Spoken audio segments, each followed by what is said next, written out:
Hello दोस्तों, welcome to no doubt electrical. तो आज जो है हम दूसरा टॉपिक पढ़ने जा रहे हैं जो है ट्रांसफार्मर। तो ट्रांसफार्मर में है, आज हम सिंगल फेज ट्रांसफार्मर को पढ़ेंगे।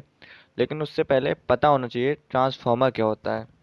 तो ट्रांसफार्मर क्या होता है, एक स्टैटिक डिवाइस है जो कि सेम फ्रिक्वेंसी पर इलेक्ट्रोमैग्नेटिक इंडक्शन के प्रिंसिपल पर इलेक्ट्रिकल एनर्जी को एक सर्किट से दूसरे सर्किट में कन्वर्ट करता है। मीन्स इलेक्ट्रिकल एनर्जी को एक सर्किट से दूसरे सर्किट में ट्रांसफॉर्म करता है। और ये जो स्टैटिक डिवाइस है इसकी फ्रिक्वेंसी जो है फिक्स रहती है, और इसमें जो है पॉल्यूशन नहीं होता है, मीन्स नॉइज़ पॉल्यूशन कोई बिल्कुल भी नहीं होता है। और ये एसी पे कार करके डीसी पे नहीं करेगा। डीसी पे करेगा तो जल जाएगा या तो फिर म्यूचुअल इंडक्शन नहीं होगा। और जो है जब अगर प्राइमरी वाइंडिंग को सप्लाई देंगे तो सेकेंडरी वाइंडिंग तक नहीं पहुंचेगी। ठीक है।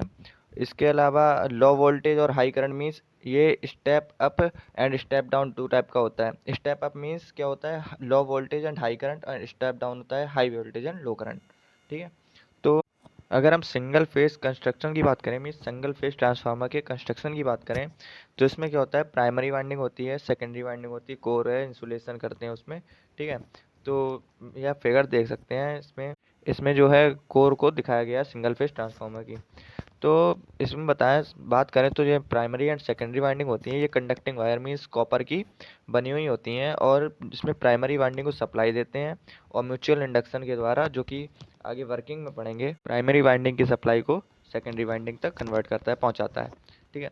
इसी प्रकार सेकेंडरी वाइंडिंग भी होती है, मतलब, और इसकी जो मोटाई होती है, इसमें जो टर्न्स लपेटे जाते हैं कॉपर वायर के, उनकी मोटाई और जो टर्न्स की नंबर होती हैं, ये डिपेंड करती है वोल्टेज के अक्रॉस। ठीक है। और कोर जो होती है ये कम रिलेक्टेंस पर फ्लक्स को मार्ग प्रोवाइड कराती है।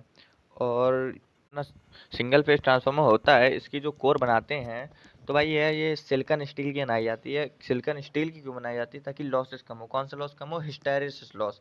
हिस्टैरिसीस लॉस कम करने के लिए सिलिकॉन स्टील की बनाई जाती है।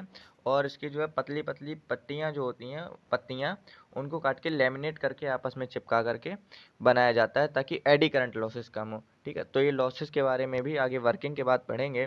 और दोनों के बीच में जो है इंसुलेशन का काम करने के लिए इंसुलेशन पेपर या फिर कुछ लगा दिया जाता है, जिससे दोनों में कंडक्शन ना हो। तो इस प्रकार से सिंगल फेज ट्रांसफार्मर का कंस्ट्रक्शन होता है। लेकिन अगर इसमें जो है वर्किंग की बात की जाए, टॉपिक तो लॉन्ग जाएगा, लेकिन अगर बेसिक बेसिक बात की जाए, तो जो प्राइमरी वाइंडिंग होती है इसमें हम सप्लाई को कनेक्ट करते हैं, सेकेंडरी वाइंडिंग में लोड को कनेक्ट किया जाता है। और वोल्टेज टर्न रेशियो कुछ इस अकॉर्डिंग होता है, N1/N2 equal to V1/V2 equal to I2/I1। Means अगर पहली वाइंडिंग में मीन्स कम टर्न्स हैं, सेकेंडरी वाइंडिंग में ज़्यादा टर्न्स हैं, तो ये स्टेप अप ट्रांसफार्मर हो जाएगा। और अगर पहले में प्राइमरी वाइंडिंग में टर्न्स की संख्या ज़्यादा है और सेकेंडरी वाइंडिंग में टर्न्स कम है, तो ये स्टेप डाउन ट्रांसफार्मर हो जाएगा। इसके बारे में एक्सप्लेनेशन से पढ़ेंगे, मतलब विस्तार से पढ़ेंगे नेक्स्ट वीडियो में। तो अगर आपको वीडियो अच्छी लगी हो तो चैनल को सब्सक्राइब कर दीजिएगा, और अपने दोस्तों के साथ शेयर जरूर करिएगा। धन्यवाद।